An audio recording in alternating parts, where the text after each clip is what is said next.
सारे ख्वाब पाश पाश हो गए और इतनी बड़ी बिलिंग मिली थी इस क्रिकेट टीम को। पाकिस्तान की हम बात कर रहे हैं, फेवरेट का टैग था और एंड बहुत ही ख़राब हुआ। ना कप्तानी अनफॉर्चुनेटली अच्छी हुई, ना बैटिंग, ना बॉलिंग, ना फील्डिंग। एक नाइटमेयर था पाकिस्तान के लिए। मे बी एक वेकअप कॉल था। जब नाइटमेयर होती है, जब ख़राब ख्वाब आते हैं, जब डरावने ख्वाब आते हैं, तो आप एकदम से उठ जाते हैं। शायद पाकिस्तान को भी ये डरावना ख्वाब चाहिए था, क्योंकि पता चल गया कि एक हाई लेवल के ऊपर कितनी चीज़ों में बहुत पीछे हैं। ये एशियन ब्लॉक में बहुत पीछे हैं।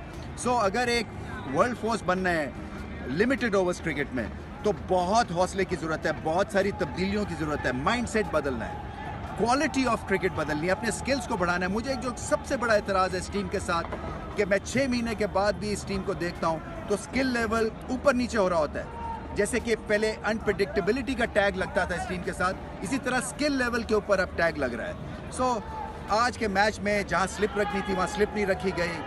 स्पिनर्स को लगा दिया गया बिल्कुल फजूल में। जब 3 विकेट्स पेसर्स ने ली, उन्होंने दाएं बाएं गेंदें की, जिससे कि प्रेशर पड़ गया।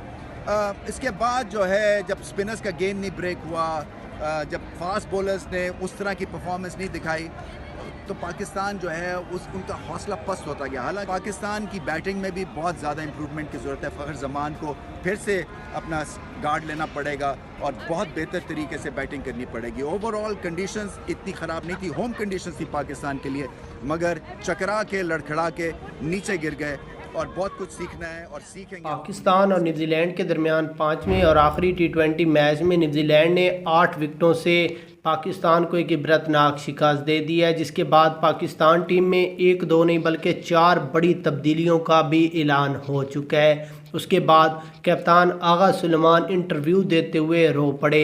उनकी असल वजह ये बनी कि पाकिस्तान जानबूझकर नहीं हारा, बल्कि इन 4 खिलाड़ियों ने हरवाया है। उसकी रीज़न यही है कि ये खिलाड़ी नहीं चाहते कि मैं कप्तान रहूं। यहाँ पर आपको आगा सुलेमान का मुकम्मल इंटरव्यू सुनाते हैं। उससे पहले वीडियो को लाइक करें और कमेंट्स में बताएं कि पाकिस्तान किस वजह से हारा है। उसके बाद आगा सुलेमान का इंटरव्यू में कहना था कि हम इंटरनेशनल मैच खेल रहे हैं और इंटरनेशनल मैच में हमारी सिर्फ 128 रन का टारगेट गया, तो हम मैच कैसे जीत सकते हैं।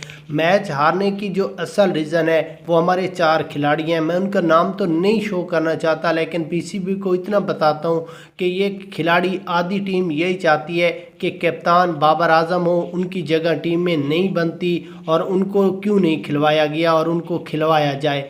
जिसके बाद आगा सुलेमान ने इंटरव्यू में मज़ीद कहा कि अगर बाबर आजम टीम में आ जाए तो ये सारे खिलाड़ी अपनी अच्छी परफॉर्मेंस दिखाएंगे। अब मैं कुछ भी नहीं कर सकता जब तक सारे खिलाड़ी अपनी अच्छी परफॉर्मेंस ना दिखाएं। कोई बैट्समैन अपनी अच्छी बैटिंग नहीं करता और ना ही कोई बॉलर विकेटें लेता है, जिसकी वजह से पाकिस्तान को इस हार का सामना करना पड़ता है।